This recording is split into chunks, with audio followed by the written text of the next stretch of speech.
Hello hi everyone good afternoon. ಇವತ್ತಿನ topic ಏನು, dust ಅಲರ್ಜಿನ ಹೆಂಗೆ ನ್ಯಾಚುರಲ್ ಆಗಿ ಕಮ್ಮಿ ಮಾಡ್ಕೊಳ್ಬೇಕು. ಅಂಡ್ ಡಸ್ಟ್ ಅಲರ್ಜಿ ಅಂದಿದ ತಕ್ಷಣ ನಮ್ಗೆ ನೆನಪಾಗೋದು ಸಡನ್ ಆಗಿ ಕಾಫ್ ಕೋಲ್ಡ್ ಬರೋದು, ಸ್ನೀಸಿಂಗು ಅಂಡ್ ಮೈಲ್ಡ್ ಚೆಸ್ಟ್ ಕಂಜೆಷನ್ನು. ಇದೆಲ್ಲಾನು ಬಿಕಾಸ್ ಆಫ್ ಡಸ್ಟ್ ಅಲರ್ಜಿ ಕಾಣಿಸ್ಕೊಳತ್ತೆ. ಸೊ ಇದೆಲ್ಲದು ತುಂಬಾ ಇಂಪಾರ್ಟೆಂಟ್ ಆಗಿ ಏನಕ್ಕೆ ಜಾಸ್ತಿ ಇಂಪ್ಯಾಕ್ಟ್ ಆಗತ್ತೆ ಅಂದ್ರೆ when your body is inflamed. ಬಾಡಿನಲ್ಲಿ ಇನ್ಫ್ಲಮೇಷನ್ ಜಾಸ್ತಿ ಇದ್ದಾಗ ಇದೆಲ್ಲಾನು ತುಂಬಾ ಬೇಗ ಇಂಪ್ಯಾಕ್ಟ್ ಆಗತ್ತೆ. ಸೊ ಹಾಗಾಗಿ ಇನ್ಫ್ಲಮೇಷನ್ ಅಂದಿದ ತಕ್ಷಣ ಏನ್ ಜ್ಞಾಪಕ ಬರುತ್ತೆ, ಅರ್ಶನ is a natural anti inflammatory product. So ನಾವು ಮನೆಯಲ್ಲೇ ಅಮೃತ ಇಟ್ಕೊಂಡು ಬೇರೆ ಕಡೆ ಹುಡ್ಕೋ ಕೆಲಸ ಇರೋದಿಲ್ಲ ಅಲ್ವಾ.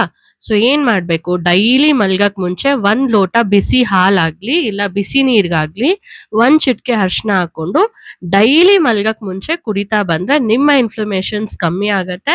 ನಿಮ್ ಇನ್ಫ್ಲಮೇಷನ್ ಕಮ್ಮಿ ಆದಾಗ impact also will reduce.